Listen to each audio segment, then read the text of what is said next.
All right, let's jump into it. So, welcome everybody. Uh, Try to mute yourself. You guys know the drill. I think most of us are FDNs here. I did invite some others that are not, but it looks like I recognize everybody. Um, Raise your hand at the end, ask questions, and I'm recording this, and I'm going to do my best to record just the presentation so that your faces and names aren't up there at the top when I do record or when I do share it. So hopefully that works out. And I think that's it for the housekeeping part of it. So let me read my beautiful intro that I put together for Laura. Today we're excited to welcome Laura Young, a board-certified holistic health practitioner and functional diagnostic nutrition practitioner who specializes in midlife hormones, metabolic health, and peptide therapy.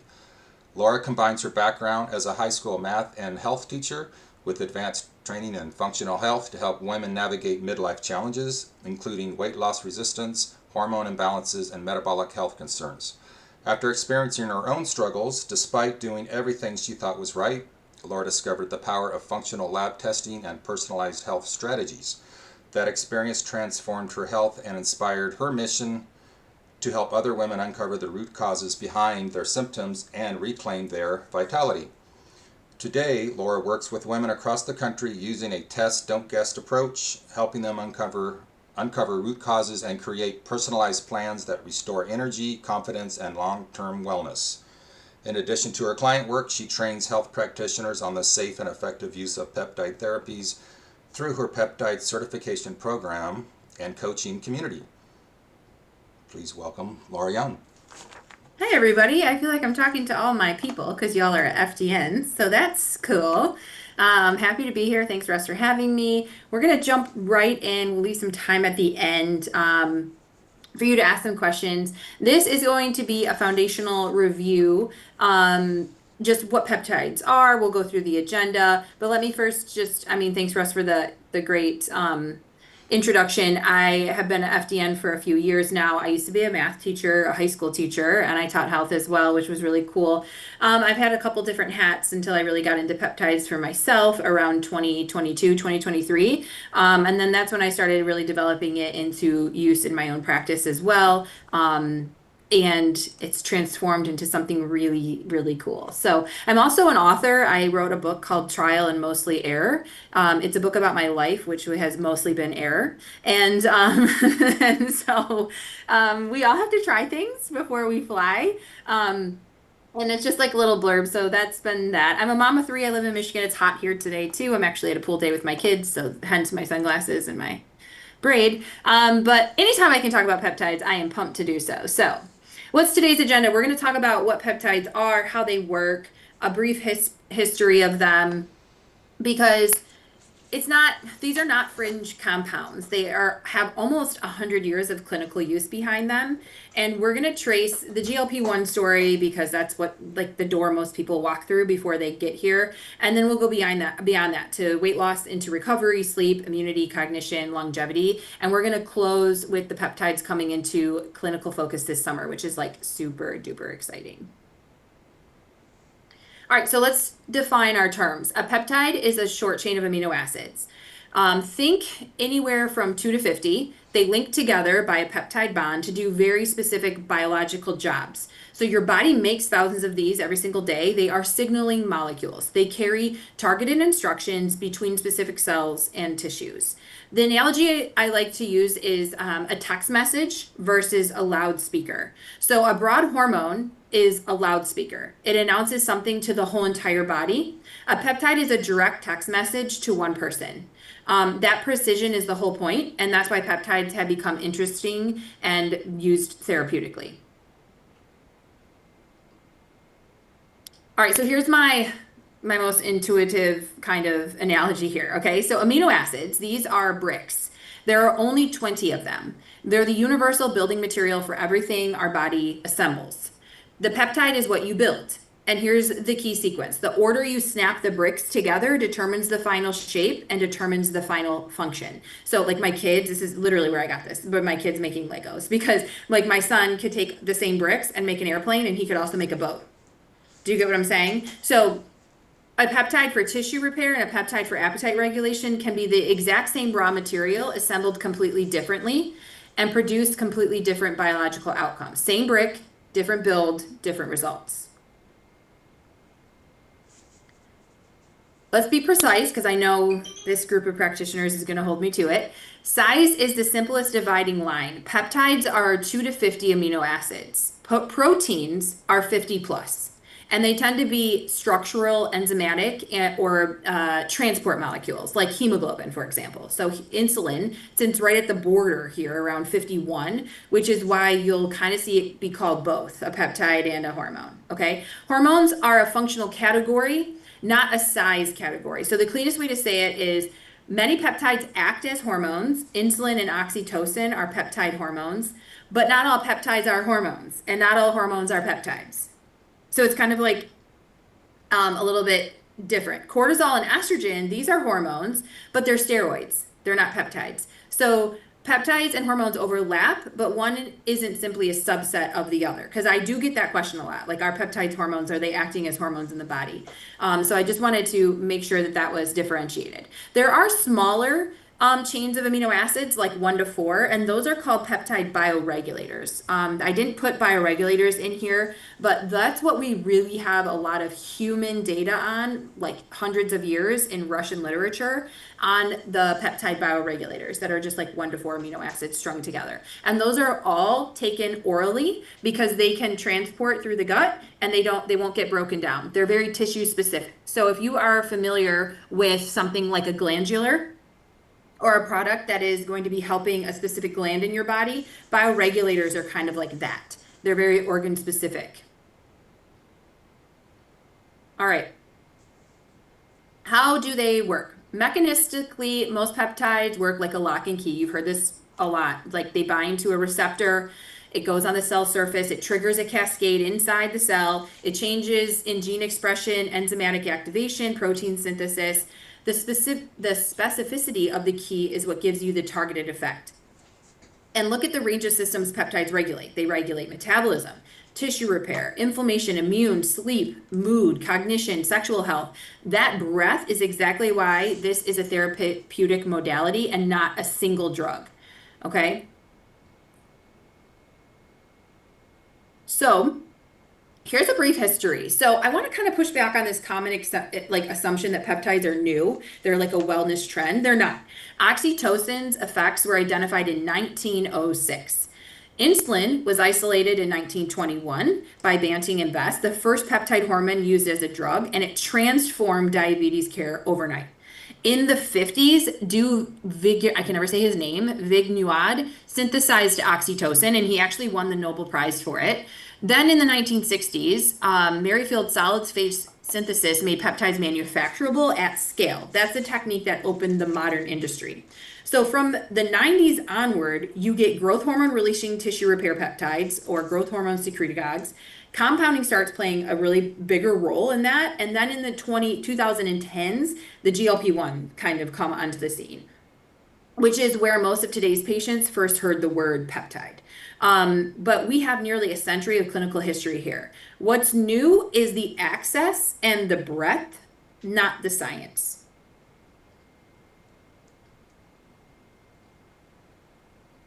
Trying to get my slides to cooperate with me here. Okay, so GLP-1, because I can't do a deck without a GLP-1 kind of caveat here. Glucagon, like peptide 1, it's a gut hormone that is released after you eat by the L cells in your small intestine.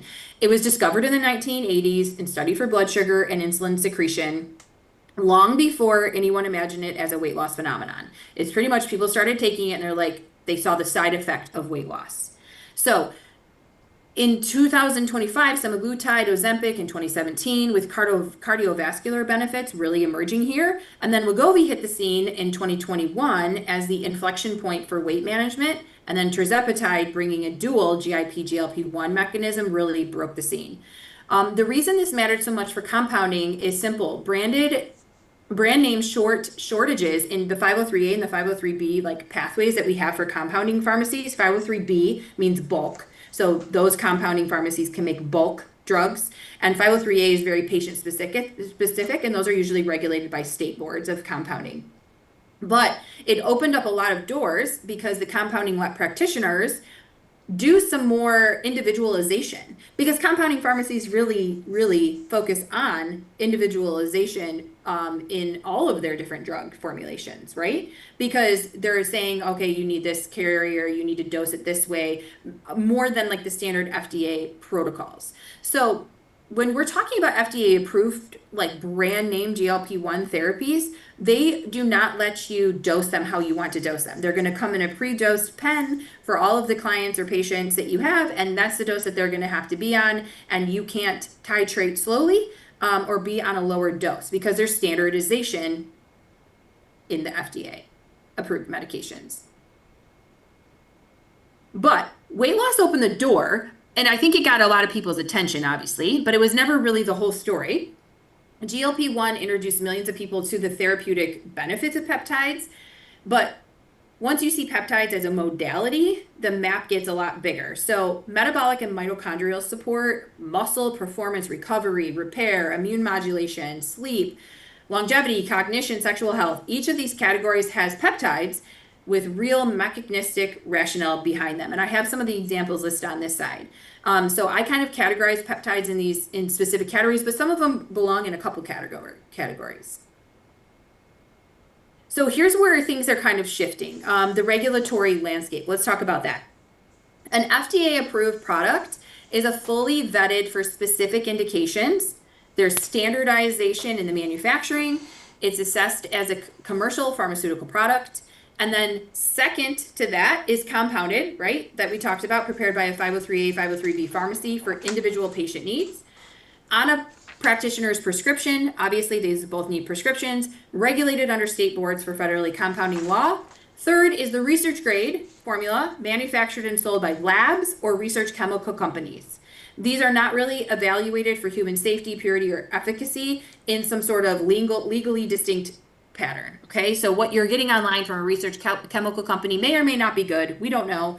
It comes in a lipolyzed form, that's a powder, and then you have to do something called reconstitution, which is you actually have to make it into the liquid product by adding water to it and making it into the peptide. So those are the three kind of categories that peptides are living in right now. What has changed is back in 2023, the FDA moved a group of peptides to its restricted category 2 list, citing impurity concerns, not enough data. So the consequence of this is the demand shifted into research grade, because people now were like, oh my gosh, they can't be compounded. I'm going to go buy them offline from research chemical companies. So this kind of reversed in February 2026. If you've heard some people talking that maybe some of these peptides are going to come back onto the scene. So there was a release on April 15th this year, 2026. It's actually my birthday. So like that was super exciting. Like on my birthday, I was like, whoop, whoop. When the FDA actually removed 12 approximately peptides from category 2 and moved them to what is called category 1, possibly pending a meeting that they're going to have at the end of July this year that is going to release some of these peptides onto the 503A bulk list to make sure that they can be compounded and used in compounding pharmacies and for a prescription, which are coincidentally the ones we are going to talk about today. There are a lot of questions about the route that you get peptides. What's the best route? When do you take that route? It's really driven by stability and the bioavailability of the peptide.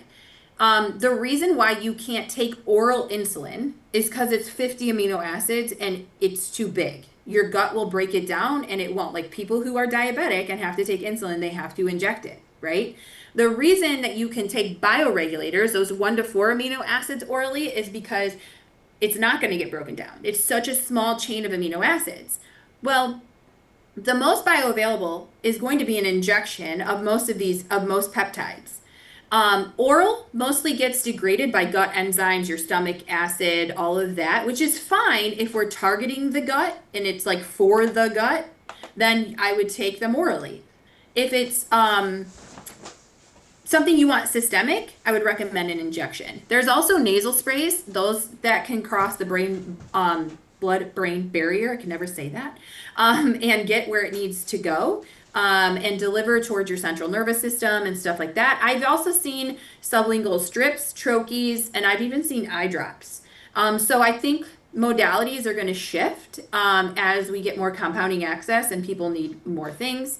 But it's what is your goal? What are you trying to use it for? And what is the efficacy of that? All right, hitting the scene this summer, hopefully, fingers crossed, everybody pray that in July, these are going to be available to be compounded. One is BPC 157, one of the most well-known peptides, TB 500, MOTS-C, C-Max, D-SIP, and Epitalin. Those are the ones that we're going to talk about today, and they're the ones that I hope to be seeing come onto the scene in the near future. Okay, so let's dive into what these are. If you don't know about these, or maybe if you have, and I can teach you something new. Okay, so BPC 157 is a synthetic 15 amino acid peptide. It was originally isolated from a protective protein in human gastric juice. So it is something that is a protein in your body that you make. It is just synthesized in a lab to make it injectable as a peptide. It's one of the most widely used healing peptides out there, and for good reason. What makes it special is it works through several pathways. So it's pro-angiogenic, so it stimulates new blood vessels formulation, which is critical because injured tissue needs blood flow to repair. It also interacts with the dopamine system and neurotransmitters, which is why some people, myself included, notice kind of a mood shift on it. And it's strongly anti-inflammatory and tissue protective. In animal models, it reduces brain edema after injury, speeds tendon and ligament repair, heals gut lining damage, and even protects cardiovascular tissue. And it appears to work systemically, not just at the injection site. Clinically, it's best known for soft tissue healing, tendon injuries, ligament tears, muscle, gut issues, especially like leaky gut, IBS, plus joint pain, post-surgery recovery, and neuroprotection after a concussion or nerve damage. Now, TB 500 is a synthetic version of thymosin beta-4. Thymosin beta-4 is the full, I think, 40-something amino acid link, and then TB 500 is a small portion of that. It overlaps with BPC mechanistically, but it has its own lane also. It promotes angiogenesis, which is that blood supply. It drives stem cell migration to injury sites, and it reduces inflammation. The big difference between TB 500 is it's more systemically active, where BPC tends to work locally. It has some systemic effect, but TB 500 circulates and reaches tissues throughout the body. Soft tissue healing is what I would say it's most known for: tendons, ligaments, muscles, connective tissue, plus reducing chronic pain, improving endurance and strength, and speeding recovery from hard training. So you see these a lot because they're paired together. If you see them in paired, it's called the Wolverine stack. So the Wolverine stack is both of them working together. It's the nickname that it uses. The actual rationale between combining them is that BPC works more locally and it drives angiogenesis and rebuilds structural tissue, and TB 500 works more systemically, promoting cell migration body-wide and helps tissue remodel without laying down actual excess scar tissue, which is also really important. So one builds and the other organizes. I kind of heard this analogy of like a foreman at the job site and then the actual workers, and that's kind of how they are working together to repair. All right, the next one, MOTS-C. So MOTS-C is the one that makes biological nerds really light up, kind of like me, and I'm definitely one of them. It's mitochondrial-derived peptide. It's actually encoded in our DNA. We make MOTS-C when we do things like exercise, okay? So not just the cell nucleus, it's actually in the DNA. So unlike most peptides that bind to the surface on those receptors, like that lock and key that I talked about, MOTS-C is produced inside the cell's own energy center, and it acts more internally. It activates AMPK, the master metabolic switch, It improves insulin sensitivity and enhances glucose uptake in skeletal muscle without the presence of insulin. So that's GLUT4. If you've ever heard of that, that's what that is. Best known for metabolic regulation, insulin sensitivity, exercise endurance, longevity as a whole. People reach for it for energy, endurance, fat loss, and metabolic repair. I would say it's like people sometimes say it's exercise in a bottle. That's kind of what it's most known for.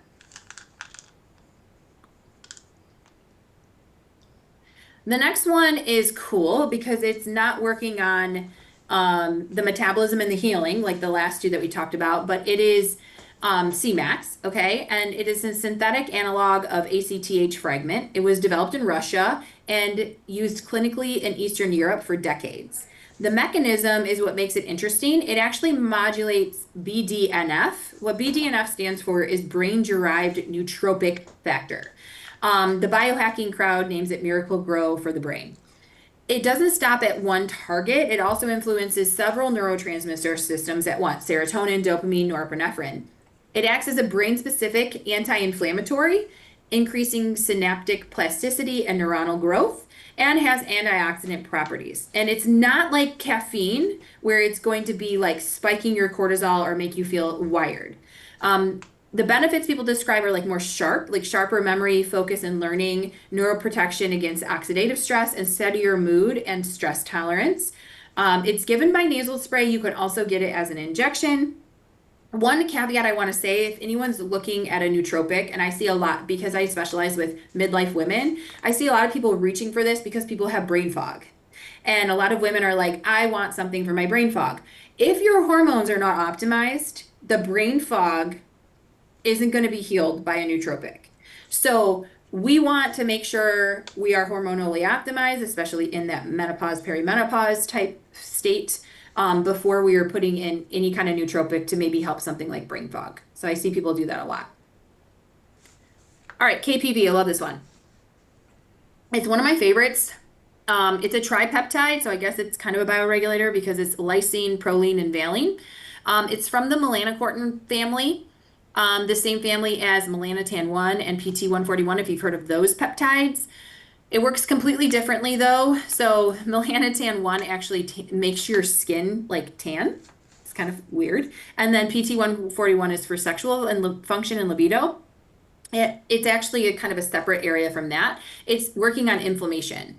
So the mechanism is suppression of inflammatory cytokines. When you've got chronic inflammation flooding an area, whether it's your gut, your joints, or systemic, KPV helps shut down the signals closer to the source. So BPC and TB500 are wonderful for healing, but they don't suppress inflammation the way that KPV does. Okay. I use it for gut health. So anything like anyone who might have Crohn's disease, colitis, leaky gut, general GI inflammation, joint inflammation, skin issues. It's very versatile. It has almost no side effects. It's one of the best, cleanest peptides ever, and it's underutilized. I think that it's great to stack. If you've heard of the CLO blend, then the K is the KPV in that. So KPV, BPC, TB, GHKCO, that's the CLO blend. But it's really great for tissue healing, collagen support, inflammation as a whole, and for gut health.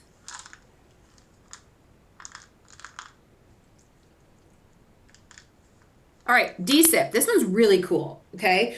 It's a natural, again, we make this in our brain. It's present in brain plasma, and it's even present in breast milk, which I found very interesting. It's produced in the hypothalamus and found in our pituitary gland. It crosses the blood-brain barrier, and it's absorbable through the gut. So you can take it as a nasal spray, which is really cool. The most important reframe is it's not a sedative. So if someone has problems falling asleep, DSIP is not going to be for them. You take it a couple hours before bed, not right before bed. It's kind of like nudging your system, not knocking yourself out, if that makes sense. It modulates delta wave deep sleep activity and influences the HPA axis. So it is lowering ACTH and cortisol and supporting your natural sleep architecture. So there is some cool studies on this. In the 1980s reported more time in deep sleep, quicker sleep onset, deeper sleep stages, and importantly, no morning grogginess, along with better relaxation and fewer stress symptoms. It's also tied to the hypothalamic pituitary signaling. So it's of interest to people that have pituitary dysfunction, someone like maybe with a TBI or a traumatic brain injury. And this is really cool about pain modulation. There was a study in 1984 that patients with migraines, tinnitus, associated pain saw six of seven patients got significant pain reduction, and their depressive symptoms improved too. It's not an opioid, but it's not blocking pain signals directly. It seems to work like more upstream through nervous system regulation and stress resilience. So how people react to stress, which is the pain and mood shift kind of together. It's really cool for people who are shift workers that can help. You have like time lapses when you're traveling. You just had a really stressful day. DSIP is really interesting for that. All right, epitalin. This one's cool. Sometimes people say epithalin. It's from epithalamin. It's one of the most interesting longevity peptides out there because it was developed by Professor Kavinson. Kavinson was the pioneer of bioregulators that we were talking about in Russia, and he passed away recently. It's a synthetic version of epithalamin, a peptide that naturally occurs in the pineal gland, and it carries over 3 decades of research out of St. Petersburg Institute of Bioregulation and Gerontology.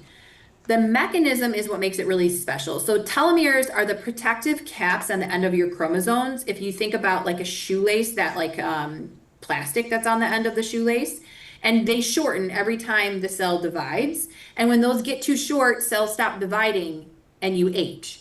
So epitalin has been shown to activate telomerase, the enzyme that rebuilds telomeres. It also helps regulate the pineal gland, which governs circadian rhythm and melatonin, and pineal decline is itself part of how we age. So it's best known for its anti-aging and longevity, with interest in cellular health, immune support, and fertility. Epitalin is something you just run like 2 times a year. It's not something you're on all the time. It's like an every 6 months thing. But it has a ton of data behind it. So that's what makes it really interesting. So those are the seven new ones. I'm sure I'm going to have some questions on some use cases and some things with that, but I just wanted to give a brief overview. So that's all the stuff that we went through today. Let me see. I think that was it. Is that the end of my deck here? I think that was all. Questions? Cool. Very cool. Jump on in if anyone has a question. I know I have some, but I'm going to wait. Lori, how are you? I'm good. How are you? Nice job. Really. Thank you. Oops. Hold on. Hold on. Nice job. I was clicked in and there was no mic on that one. Yeah, marvelous job. Thank you very much. You're welcome. You mentioned in there, got me thinking that some of these can be in eye drops. What would they use those ones for? So I've seen SS31 in eye drops because so SS31 is not one that I talked about today, but it Yeah. is a mitochondrial peptide, and anything that is very mitochondrial dense, like our kidneys, our heart, our eyes, are very mitochondrial dense. Yeah. So SS31 would be something I would see there. I just think that's like there's just so much coming out, and I had a very good friend that had a knee replacement that went very bad, and he just was in Ugh, excruciating pain for about 3 months. And they came in with the 157, and he was like a new guy the next day. It was wild, that's just great. wild. That's So, amazing. yeah. Well, thank you. That was awesome. Thank you very much. Yeah, I'll jump in. Any side effect concerns with any of these? for sure. Which one? Um, I've heard rumblings of MOTS, possibly anaphylactic shock in very rare cases. I would say Mott C is touchy. The worst thing that I've seen though is like really bad headaches, heart racing kind of feeling. Um, Okay, so you injection want to site. be careful, So especially if you're stacking it. So the person that I'm talking about was stacking it. Like if you are on MOTS and a GLP or something like that, you want to be careful because you could really bring your insulin down and your blood sugar down. Or you could like get a headache because you're mineral wasting, right? Like because both of those things are bringing blood sugar down and you're not eating the carbohydrates that you need to eat maybe. So like those are some things I would take into account. So making sure you're drinking electrolytes. Um, you're starting really low. With all of these, start really low. Everyone is different. So if it says 5 milligrams, like I talked to you about of MOTS-c, start at 1. Start at 1. Start at 1 milligram and just be like, how do I feel? So it's all like really what you play with. And MOTS-c does have a kind of a short half-life, but that doesn't mean that the effects go away. Even though the drug has a short half-life, the body tissues could still be experiencing what happened. So I've seen people take MOTS-c every day. I've seen people do it 3 times a week, kind of like NAD. Like I think NAD is like an ancillary one. Like you shouldn't take NAD every single day. You should take it 3 times a week, and you should maybe do it before exercise. So I think MOTS-c is similar. It has a relatively short half-life, but I would say 3 times a week is okay, unless you're doing like 1 milligram, 5 days on, 2 days off. I've seen that too. Okay, so it sounds like having your health foundations in place is probably going to help a lot with these. Yeah, and watch what you're mixing it with, right? Like, and how aggressive you're going.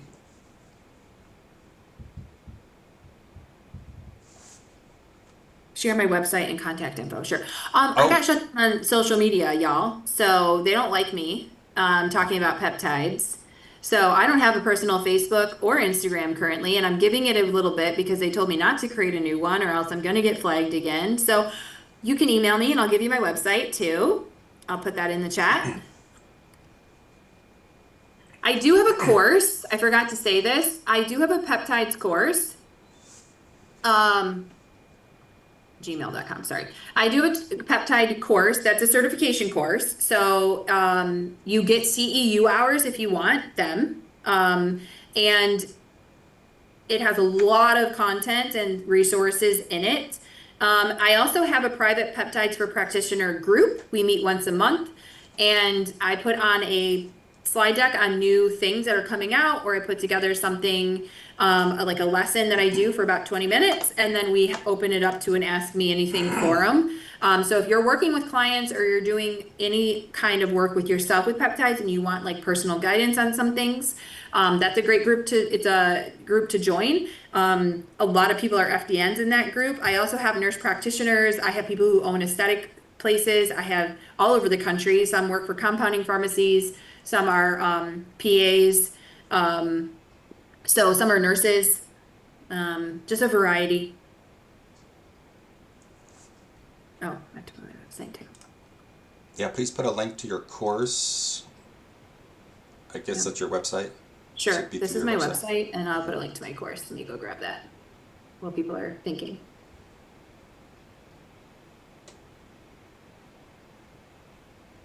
Yep, I'll put my. I also have a. I'm gonna send you guys to the landing page to my course and my group because it'll tell you like the whole curriculum and what that's all about. Let me find it for you.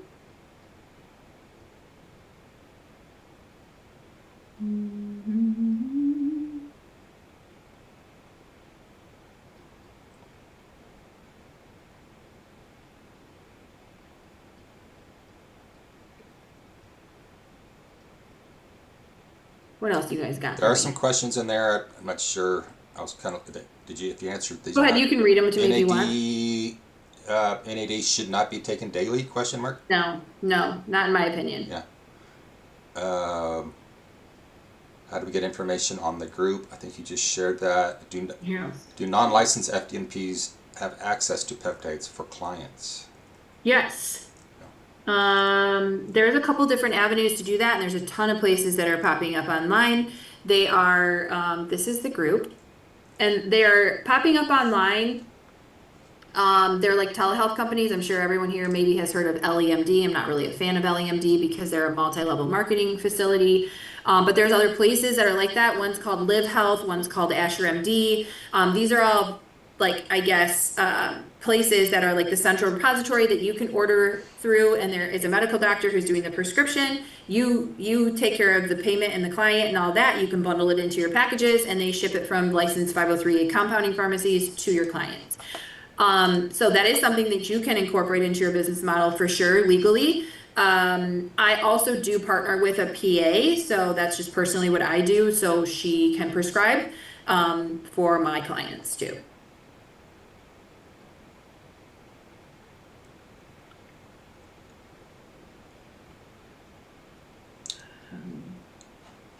What was another one? I don't see any more. Okay. But have you ran concurrent functional labs to see, like calprotectin is one I'd be curious about because I know mine was high. It's just inflammation. I'd be curious to see it before and after if I started on Yeah, that would like be really a Clo, cool. which I'm going to be Yeah, starting I think Clo. that would be awesome. A Clo or a KPV on its own or something. I would do 8 to 12 weeks of a protocol and then rerun it. Yep, that would be great. In my course, for every peptide, I have what blood work I would run for tracking, and why. A lot of it is, if we're talking about inflammation, it might be like HSCRP, ESR, histamine, or anything like that. You know, it just depends on what you're looking at. So some are systemic inflammation markers, some are gut. But there's blood work, like if we're talking about metabolic dysfunction, you're going to run insulin, you're going to run blood sugar, you're going to run A1C, you're going to run, like, and I have why in for each of the peptides in the course, which is kind of cool. Awesome. Yeah. And I like let's see, I think I covered like 17 peptides in the course. And I also have one video at the front end, which is called Foundations, because I think, I know you guys understand, but FDNs, like when we do foundation first work, when maybe a peptide could be the first level, that's another question I get all the time. Do you put a peptide in or do you work on foundations first? I do both. And that might be unpopular opinion, but I'm telling you, if I have a client who's 250 pounds and has been trying everything under the sun and is a complete metabolic dumpster fire, I am going to put them on a GLP. 100%. We're going to get your insulin under control. We're going to maybe get some health, like you're going to see some benefit, because some people need to see results before they get motivated. Do you get what I'm saying? Like, they're like, I've tried everything. I give up. I put in the towel. So maybe the medication can be their like, oh, wow, this is really working. I've never seen something work like this for me before. And then they're like really encouraged to be like, what else can I do? What else can I do? Can I eat right? Can I move more? I'm losing weight. I feel better. Like, then they can actually take walks and do things. So I've done it both ways, where it's been something I implement first, something I implement second. That's one thing that I do get asked a lot. But in the course, I do a when to do that, what kind of client are they, knowing the psychology of your client is really important. And that's all my, I guess, my FDN speaking. So you guys will appreciate that. I can kind of just add a little bit to that. I just met with a functional medicine doctor on one of my clients, and he said, you don't have to be afraid of having to stay on the weight loss peptides. He said, if we compound it and we can decrease it slowly, you won't gain the weight back. So, you know, there's a lot of, I think, misconceptions in the media. If you're just using the basic, there's only one dose, then you're going to be in trouble. But if you can Yeah. get to the compounded ones, Yeah. you're in good hands. Yes, and you can titrate, you can cycle them in and out like you're in your life. Like someone just asked, what are your thoughts about how long people should stay on them? If we're talking about GLPs, I do not take my clients off of them until they hit their goal weight. We're staying on until you hit your goal weight. And then we're going to have a maintenance protocol, and then we're going to maybe titrate down if you want to come off. And I have been on GLPs for 3 years, and I come off twice a year. Okay. And so like I reset twice a year. I have not lost muscle because I train. You know what I mean? Poor girl. So you You're don't lose also muscle. younger than you're also younger than some of the other people Yeah, we're but if talking you about. train, you're not going to lose muscle. If you do some DEXA scans or you get a scale, I have a scale at home that kind of gives me like my body composition. Yeah. But if you're resistance training, if you are eating the protein, if you're changing the lifestyle, like Lori said, along with the peptide, and you're not using the peptide as a crutch, especially for weight loss, and you're getting the foundations or you're teaching your client the foundations throughout the use of the peptides, you're not going to gain it back. If we're talking about weight, you might gain some of it back. And there are some big misconceptions out there, like with how much, oh, you're all going to lose muscle, you're going to lose muscle, you're going to lose muscle. You're not if if you put the right things in place. If you went on Jenny Craig or Weight Watchers or you went Atkins, you're also going to lose muscle when you are losing weight. Everyone does. That's the biology of our body. But we can combat that, and you have to have muscle underneath. So if you don't have muscle underneath the fat, you're just going to be a smaller version of you. But if you have muscle underneath, when you start losing weight, you're going to get like the definition that you're looking for. Yeah, the muscle's so important for so many reasons. So many reasons. It's our biggest glucose disposal, Yeah. the biggest one. But you're right. If you get somebody started and seeing some positive movement, then they'll participate in ways that they never thought that they would. Correct. 100%. If, especially with people like back in when this was just like getting approved for, like when tirzepatide Zepbound got approved for obesity, like weight management, that was in 2023, and sleep apnea. I was thinking to myself, like, okay, if I'm 300 or 400 pounds, because I did have a client that was, everything hurts. They don't want to go for a walk. It's impossible. Like, if I can get the first 100 pounds off, we can start making progress, right? So that's kind of my formulation there, and then the progress just keeps going. But we have so many other levers that we can pull with all of these different peptides that are coming on the scene, like the Cmax for cognitive benefits and stuff like that. The MOTS is another metabolic mover. We have DSIP for sleep and circadian rhythm, which people are, if you're running Dutch tests or you're running saliva tests, circadian rhythm is a huge thing. DSIP helps reset that. Like these are going to be life-changing mechanisms for people to help them get to some of the things that we're trying to solve as practitioners with them.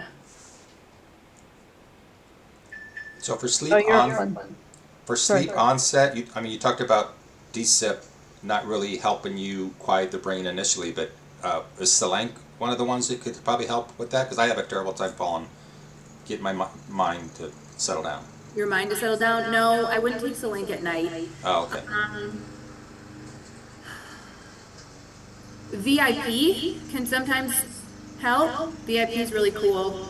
I've seen some people use that at night. Some people like SS31 at night. I don't. I just use it in the morning because anything that's going to amp me up is going to amp me. Do you know what Like I'm like? Motsi, probably in the morning. So I already know some of the peptides that I probably will never try because I already know it about myself that it's not going to go good for me. So I'm very much like some of that I need, you're right. Like you need to know yourself and like what your nervous system is going to be able to handle. But you could try it. I would try LDN. Have you tried LDN? No, writing it down. LDN is a pharmaceutical, but you can get it online. Okay. It's low dose naltrexone. That's what I would take All right, at night. I'll look into it. Yeah. There's a question there from Patricia. Can you talk about the other benefits? Yeah. Okay. Microdosing beyond benefits beyond weight loss. So it is very neuroprotective. It is also organ protective, so heart and like kidney function. If you think of like insulin resistance as like type 3 diabetes or diabetes of the brain, I think this is where tirzepatide really shines, or any kind of semaglutide shines, because if anyone has that, then the brain is going to be messed up. So people have said also that like when they're on tirzepatide, some people, very small percentage, but they get very apathetic. Like because there is neurosignaling there, they almost have flat mood, where someone like me who's super amped up, it actually grounds me. There's been research in addiction, like all kinds of addiction, like shopping, alcohol, because it is working on those pathways to make you kind of not like even people with OCD or stuff like that, like it calms the mind. So I've definitely seen that in clinical practice, and there are some studies, like I can't think of them off the top of my head, but I know that that's definitely, and inflammation, like they calm inflammation even at small doses for people. My mom is 70 years old and she was on tirzepatide. She used to have to wear hand guards because she had so much arthritis in her hands, and she doesn't use hand guards at all anymore. Wow. So it's been very powerful in anti-inflammatories, for sure.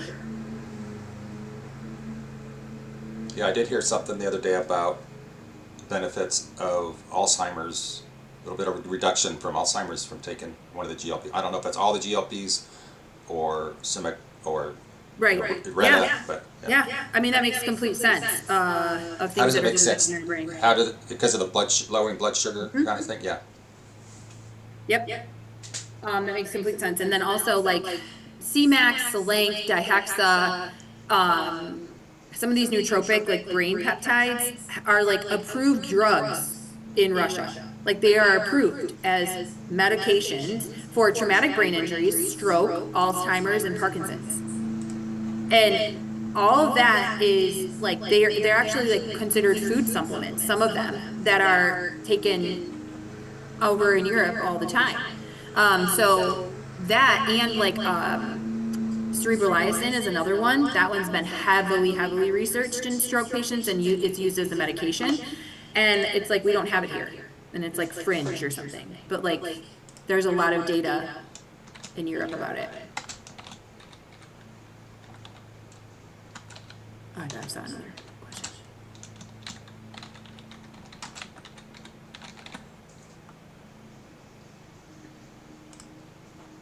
All right. Well, we're 50 minutes in, so Yeah. Does anyone else have any questions? I put my website, my email, my course link, and my group link in the chat because you can't get a hold of me on any social media. yeah, I hope Right that now, I hope to come back to figured life out. one day. And keep your eyes out for some new stuff coming out, you guys. I think this is going to be, even if you don't want to either use peptides yourself or you don't want to offer them to your clients, I would say clients are going to be using them. And so if you can answer questions or at least be intelligent enough to know what they are, what they're used for, maybe what category they're in or something like that, or how they're going to affect their health, it's going to really benefit you and make you more versatile with your clients. I think that these are just going to get bigger and bigger and bigger that as time goes on and the availability goes up for people. So get behind it. You're going to be on the cusp. My son just got a job at, I don't even have to tell you who it is, where they got a job, but they're building a $14 billion plant in the Midwest, and it should be up and running later this year.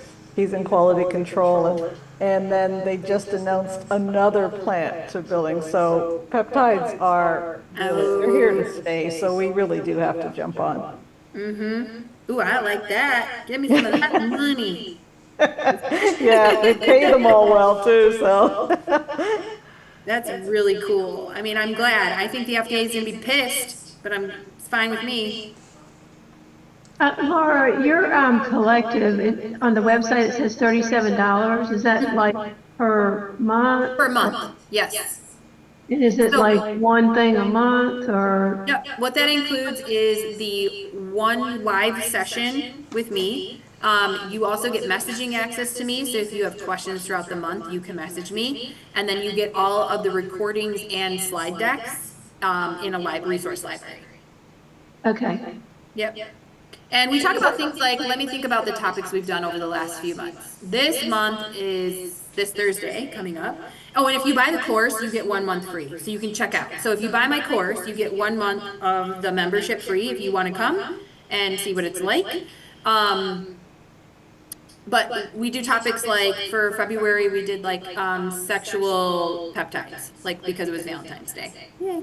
And then we do like the gut health healing stack. I did peptides for anxiety. I did peptides for thyroid support.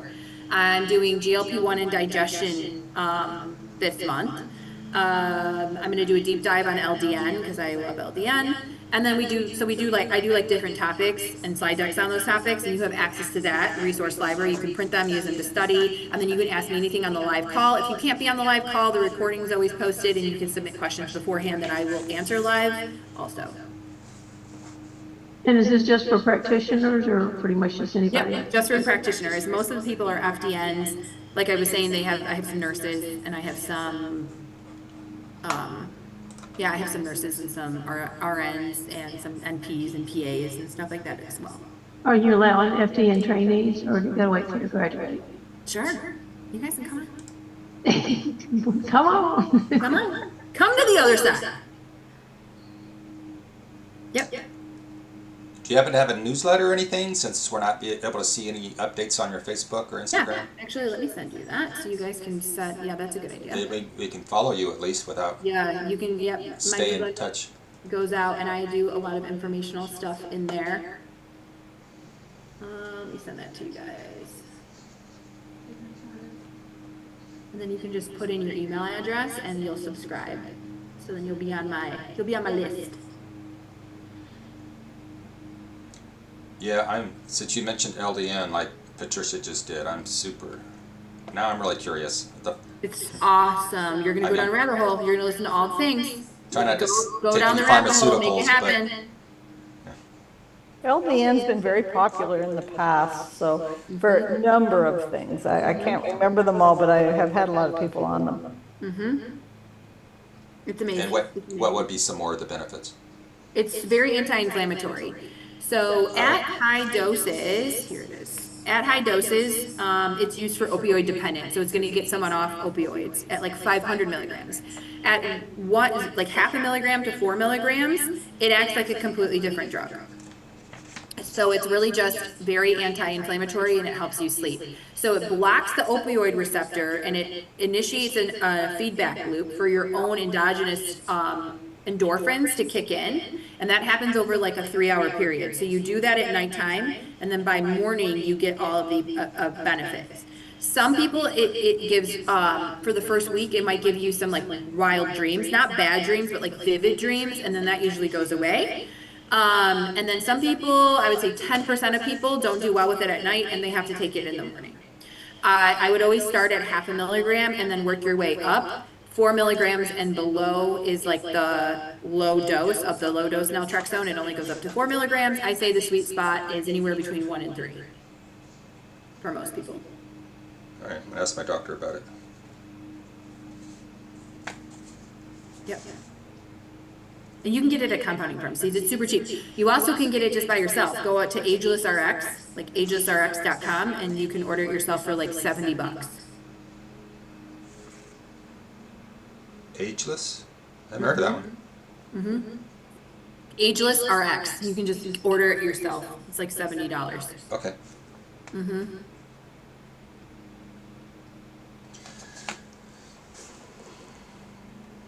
Question about cost, since it's all out of pocket. What would clients expect cost range? For what? What kind of peptide? Like GLPs? Is that what we're talking about? For GLPs, okay. Well, if you're selling it, you get to mark it up to whatever you want. So if you're partnering with a telehealth company, you charge the client, you get the book price from them, you charge the client what you think your markup should be. I would say the normal price for a 2.5 milligram or less a week, which would be considered a microdose, like would be anywhere from $240 to $300 a month, give or take. And that could last a month or more than a month.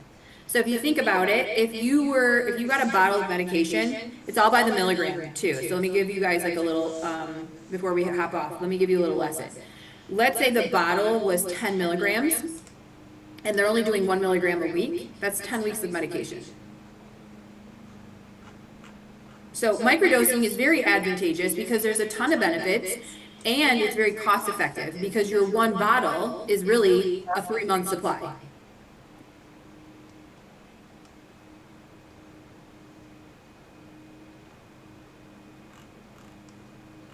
Any other questions? Thank you guys. Also click that page so I can get your emails if you want. You can sign up and put in your emails, and then I can stay in touch with you guys, and you can at least get my newsletter. Well, I get my life back together online, and then I'll announce where to follow me. I actually kind of liked it, I'm not gonna lie. Like, I've been off Instagram for a week, and I'm like, okay, all right. Yeah, it's like a detox. Huh? You know, it's like a detox. Yes, I was like, okay, maybe I don't need this. I'm not as addicted as I thought. This is awesome. You know? So, anyway, thank you so much, Russ, for reaching out and having me. I hope you repost this in the group, and it's been great spending an hour with you guys. Thank you. Thank you. Thanks, everyone. Thank Bye-bye. you.